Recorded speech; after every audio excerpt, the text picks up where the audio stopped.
17 members and associates of the Hells Angels are facing criminal charges in a violent attack. Federal agents allege the outlaws sold drugs, traded firearms, and engaged in insurance fraud and even tampered with government witnesses. We have learned there is cell phone video as well as surveillance video of evidence in this attack. The U.S. Attorney characterized today's raids as historic, the largest federal bust on organized criminal gang activity. Retaliation is common for crimes involving biker gangs. However, it could happen anywhere because of how interconnected gangs have become nationwide. The 3-year investigation resulted in 42 federal indictments on a variety of charges, including racketeering, money laundering, drugs, gambling, insurance fraud, and extortion. There's a bunch of bikers up here, and they're shooting guns and stuff. I need the police now. On foot going towards 2nd Street. Okay, receive. Then you see a pack of Hells Angels going by, people are going to want to look. Next thing you know, cars, because they're just staring at us and not paying attention to stop traffic. If you wanted to break the law on an everyday norm, you should have joined a street gang. That's what they're known for. That's what they do. You're not allowed to steal cars on my block. We steal those cars. I mean, it was so bad by us in Vegas. I was in the pool swimming, and the guys came back, "Hey, Pee-wee, the cops are here. They want to talk to you." I said, "Well, go talk to them. Find out what they want." And they came back, they go, "They want to talk to you." Typically, if you leave the club, if you haven't been in for 10 years, you're automatically out back. Got put out in 2006. Back in 2007, wound up going into Cannon. 2011, came out of there. I had 4.5 years to walk off with zero support from that club.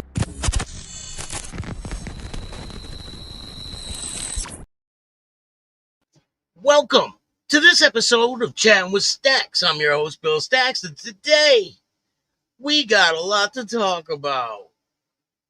Make sure you hit the like button, subscribe, tell a friend to tell a friend, tell your mother's brother, sister's friend about the best motorcycle content on YouTube.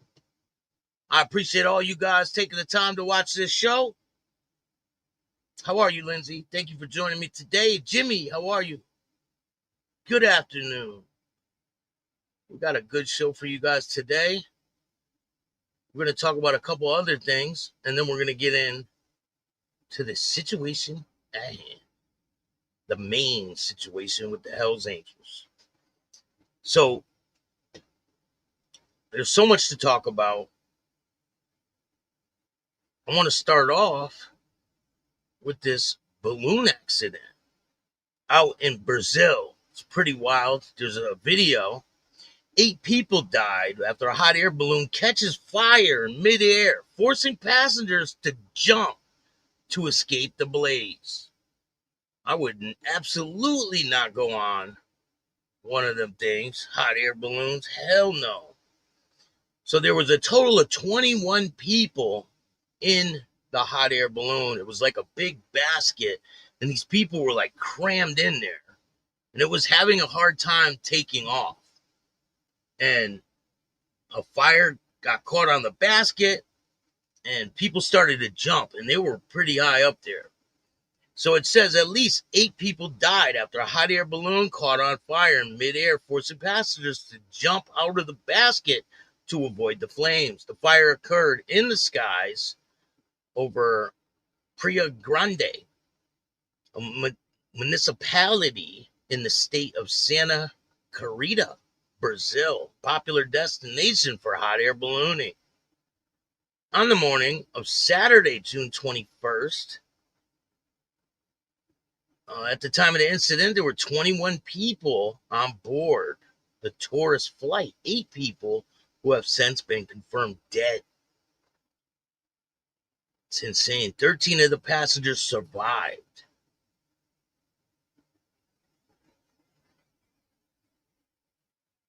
It says onlookers captured the tragedy on video, and they took several angles of the footage. Smoke could be seen billowing from the hot air balloon while flames engulfed the basket. 2 passengers next appeared to jump or fall from the aircraft, one after another.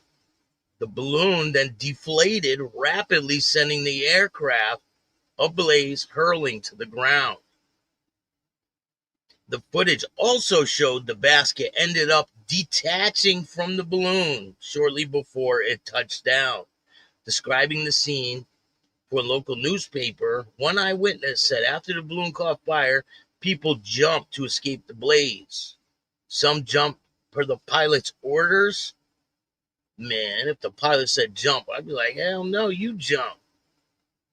After the pilot realized the hot air balloon was on fire, he attempted to descend as quickly as possible and told passengers to jump when the aircraft got close to the ground. So you know that old myth, right? If elevator's dropping, you jump in the air and you won't get hurt. They say that. I don't believe that. But apparently a lot of these people survived, and it was a pretty high drop. I got a video to show you guys. It's pretty insane. So let's take a look at that real quick. Terror in the skies above Brazil Saturday, as a hot air balloon carrying 21 people bursts into a fireball, crashing to the ground in a streak of smoke. The state's governor reports 8 people died. This video showing a smoking carriage nearing the ground. Police telling local media that some people got out before the flames lifted trapped passengers back into the air. Some later seen falling hundreds of feet. First responders searching the wreckage. Hundreds of feet, you hear that? They were hundreds of feet in the air. Crazy. Arena Governor Giorgino Mello saying they're in mourning, and we'll find out what happened. First, the investigators are going to gather evidence. They're going to go look at the basket. They're most importantly going to look at the nozzles in the where the flames actually created and controlled. It's at least the second hot air balloon disaster in Brazil this week. On Sunday, another balloon crashed in the state of Sao Paulo, killing a 27-year-old woman, according to local media. Are hot air balloons safe?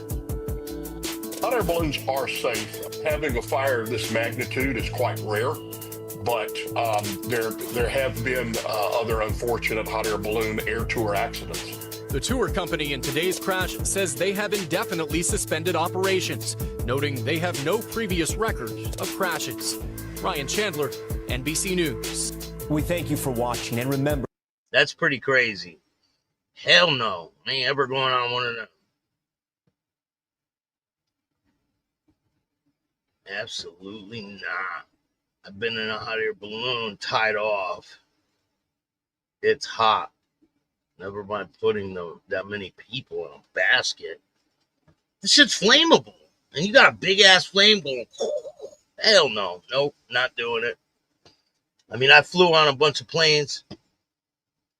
About 4 of them. I've been on a plane 4 times. No thank you. I won't do it ever again.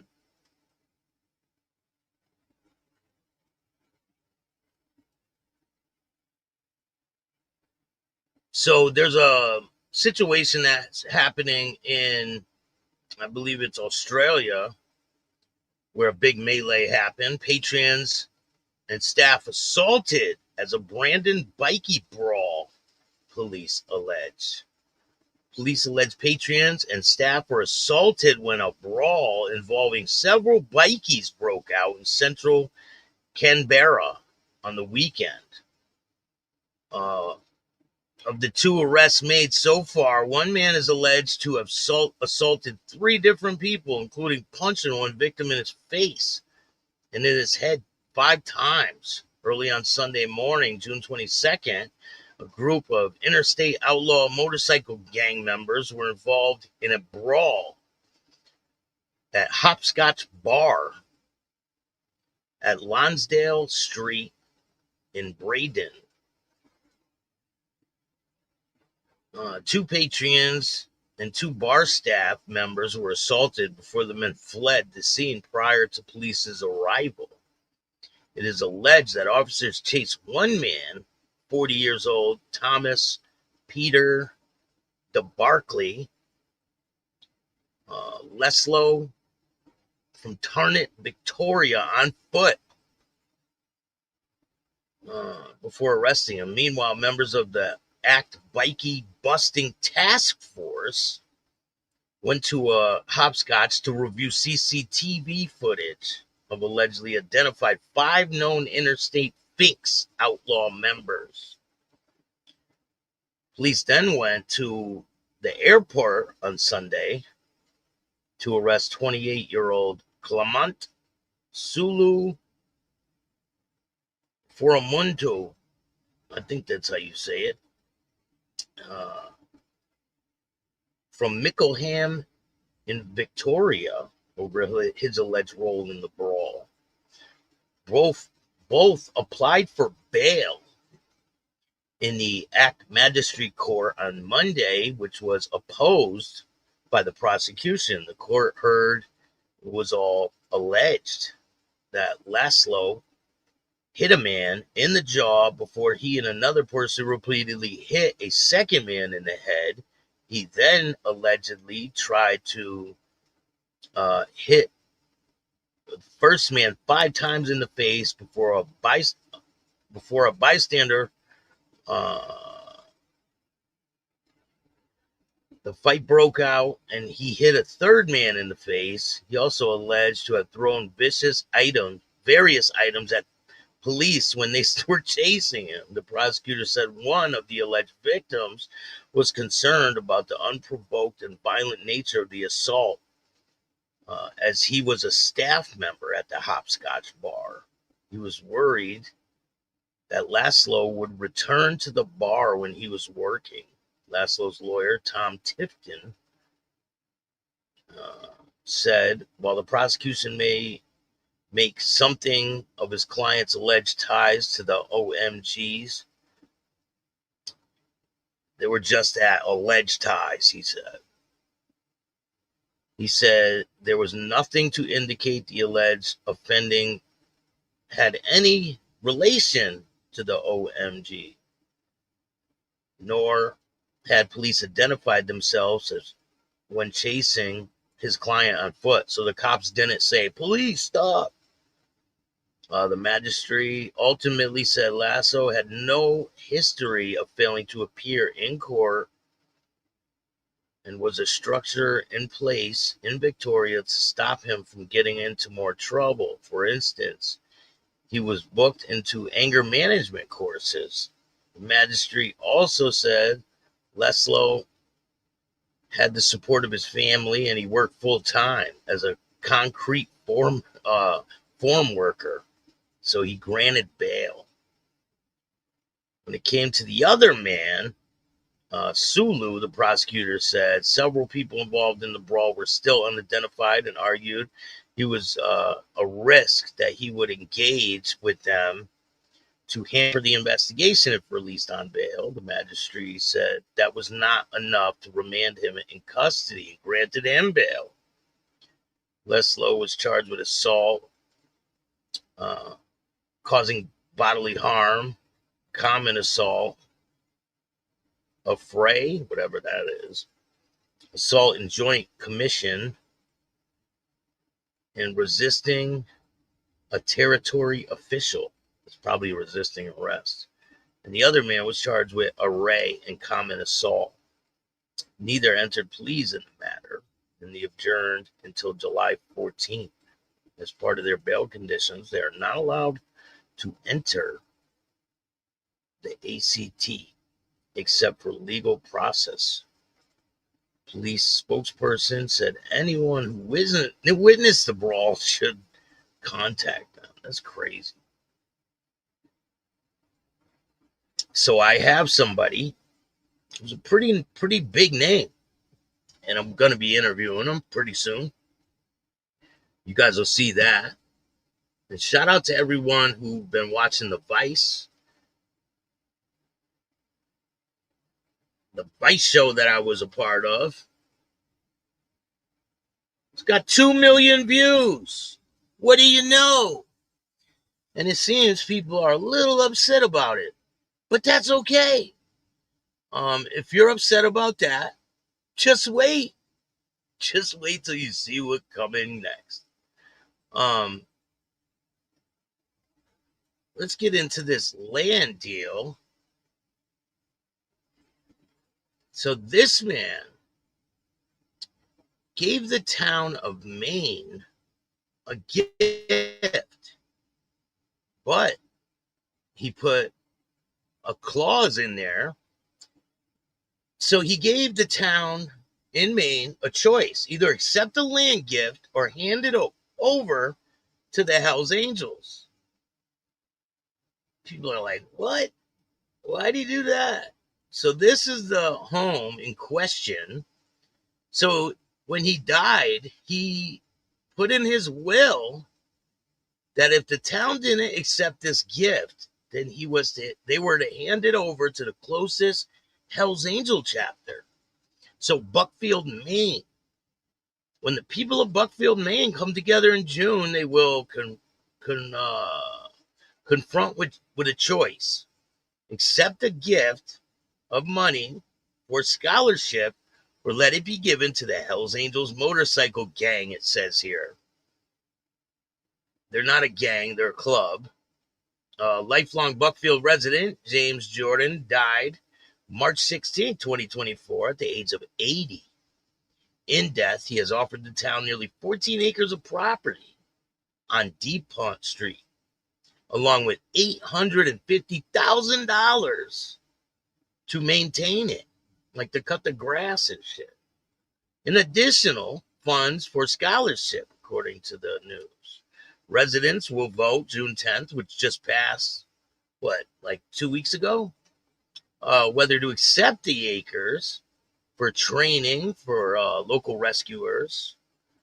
Another question would be asked: if the town accepted the remaining acreage for public recreation.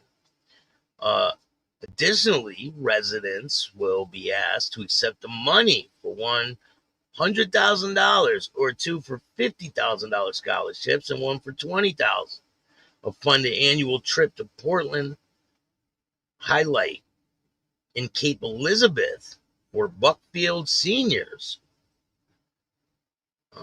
If voters turn down the real estate gift, the land, and $850,000, it will be handed over to the nearest Hells Angel chapter. What might puzzle, it's Jordan's apparent lack of connections to the notorious motorcycle gang, it says here.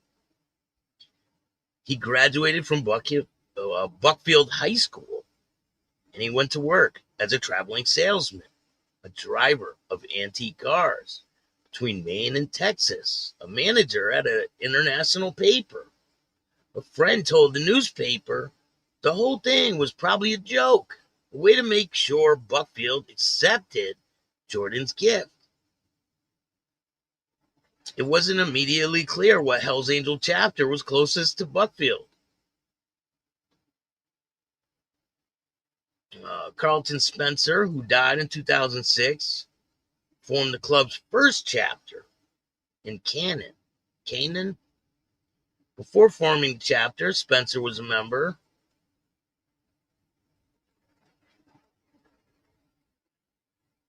of the Saracens Motorcycle Club in Turner. In 2001, the Justice Department described the club as an outlaw motorcycle gang, which allegedly aligned with the Hells Angels. So they're like a puppet club for them. It has been implicated in drug trafficking and other crimes. There was a shooting near the clubhouse in 2010. So that is an old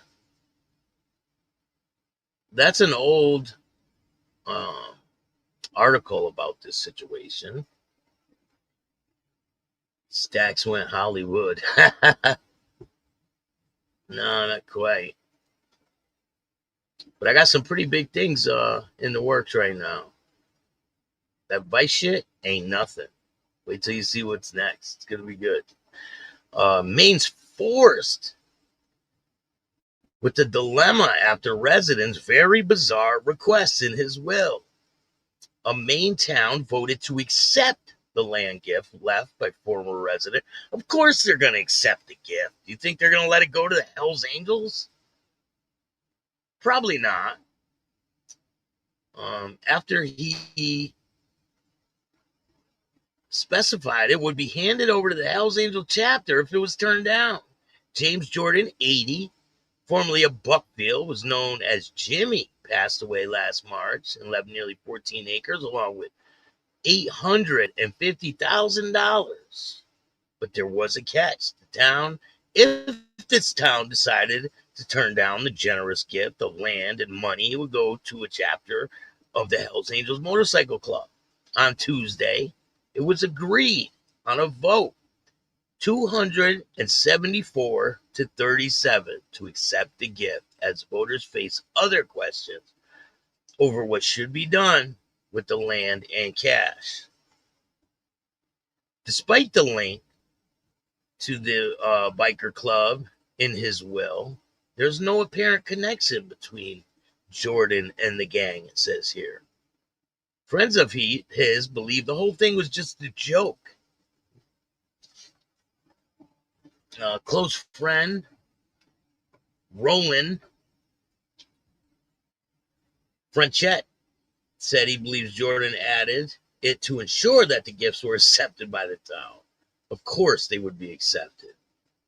They don't want to give the Hells Angel chapter any money, so of course they're going to accept it. Roy, what's going on? How are you? Thank you for joining me today. Scott, what's good? Make sure you guys hit the like button. There's a lot of great content on the way. I've been editing a lot. Got some new interviews coming up. Some fresh faces. I got some old faces and some fresh faces. The whole situation was a bad joke, his friend said, who wished to remain anonymous. It says he didn't even own a motorcycle. A local man all his life. He attended Buckfield High School before going to work as a traveling salesman and manager at the international paper. He had inherited the property in July of 1983, according to land deeds, after it was passed down by his parents. It's not immediately clear what Hells Angel chapter it would have been handed the land and the money over to. The main chapter of the Hells Angels was 65 miles from Buckfield. After agreeing to accept the money, voters in the town, approximately 2,000 residents, that's a small town, were asked whether to turn a 2-acre parcel of the land into a training space for the town's rescue unit. So what, they're going to just burn the house down and start kicking the door in and shit? Probably. Which they agreed upon. So they are going to do that, I guess. Another question asked is whether the remaining space should be turned into a recreational area, which also passed too. The $850,000 left over would be divvied up to form a scholarship fund for students who are residents of Buckfield and are in their 3rd year of college or university. Yeah, I showed you guys the house, right? I mean, it looks like a pretty... Here's the top view of the house. I know it's kind of blurry, but here's the house. I mean, 14 acres is pretty big. So, I mean, if the Hells Angels were to have gotten this, it would have been a pretty big thing for them. And almost $1 million. I mean, $850,000, a lot of money.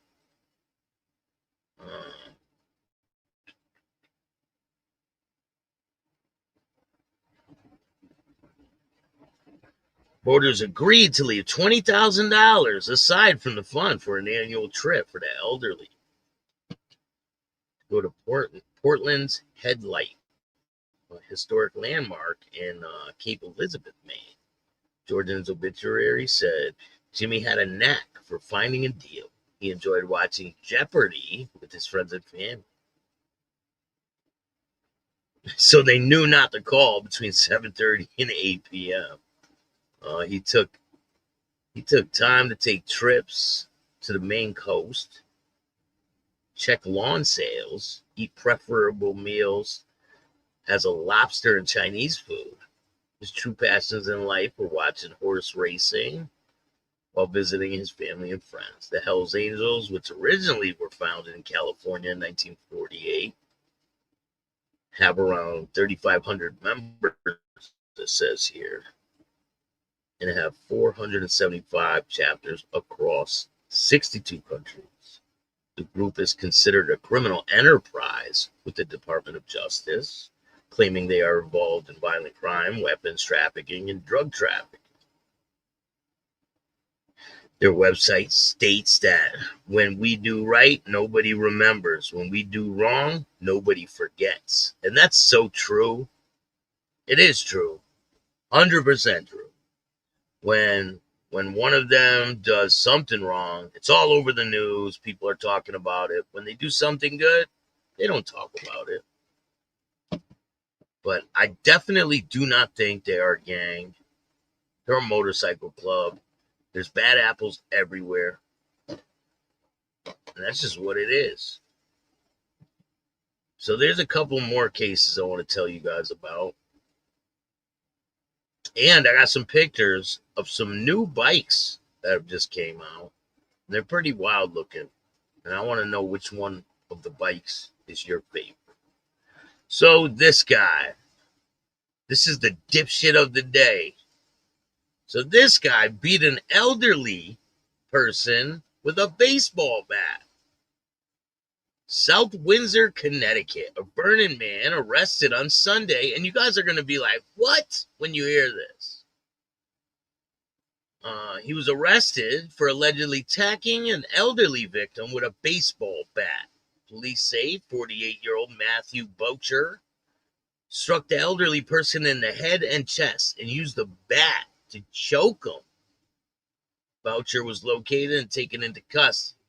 He was released on a $15,000 non-surety bond, meaning he didn't have to pay any money.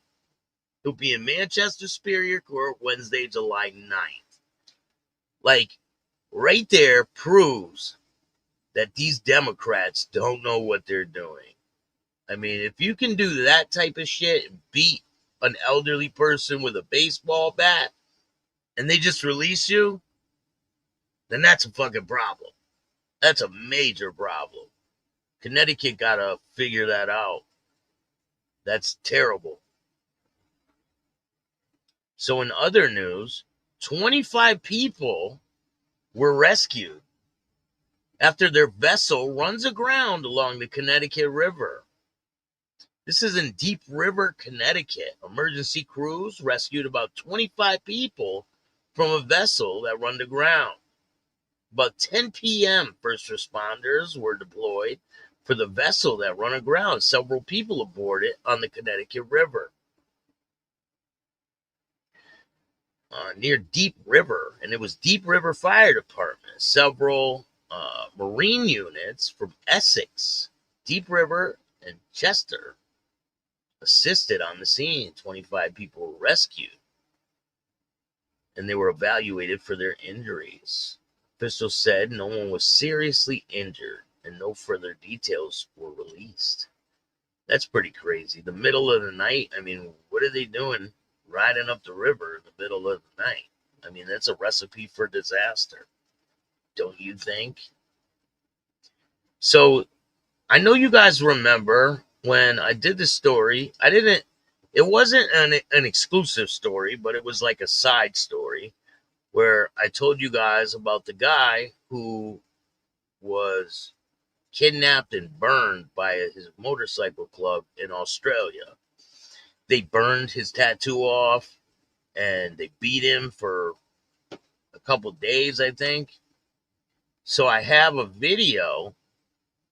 It's up on Patreon where you can see them dropping him off at the hospital. Go check that out. It's exclusive video. And there's exclusive website in Volusia County, Daytona. The Outlaws is no one bad thing is mentioned about the Outlaws. Loads of bad stuff on corrupt cops and politicians. 100%. Volusia County.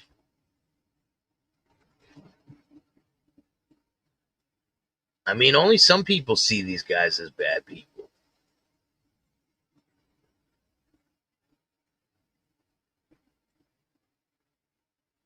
But I don't believe they are. I don't believe they are bad people. I think there's bad apples in every bunch. I mean, so if someone's, say someone's in church, right? And they commit a crime. They go do something. They don't call the church a criminal enterprise because they're part of a church. And these guys aren't all working together. I mean, there's bad apples everywhere. People do things, you know. The shit ain't going to stop. I mean, summer just started, so, and the things that have already transpired, and there's a lot of rivalries out there, so things are only going to get crazier. But anyway, let's take a look at some of these bikes, and I want to know what you guys think of them. This bike looks crazy. Like, look at that shit on the top. You're supposed to, like, lay on that?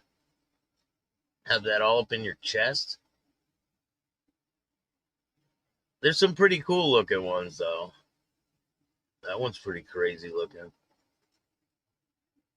I want to know which one of these bikes is your favorite. The knobby tires, that's a Triumph.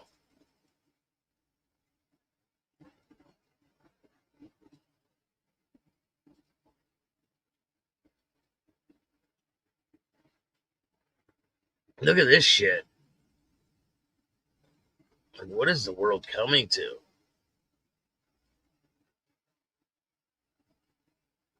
This bike looks crazy. I like the old style bikes.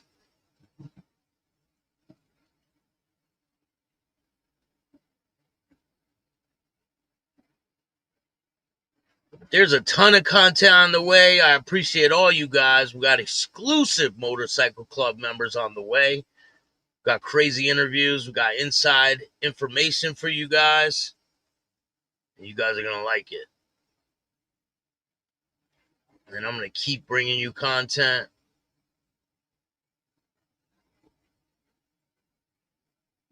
And I appreciate all you guys. We're growing pretty fast, too. We're almost at 16,000. We're going to keep going. Go check out the Vice interview. It's got 2 million views featuring Bill Staxx. And I appreciate all you guys taking the time. Hit the like button, subscribe, hit the notification bell so you can get my videos every time they drop. And if you don't like this show, remember, start your own fucking podcast. I appreciate all you guys. And remember, don't be a bitch. And all new at 5, a major organized crime bust. 23 people under arrest now accused of stealing guns and cash. Today, police revealed 4 organized crime groups are wreaking havoc. From aggravated robbery to kidnapping, burglary, and more. Let's take a look at this. New pictures from court documents in this case. These are a few of the people who have been charged. And investigators say the money, tens of thousands of dollars, is all stolen.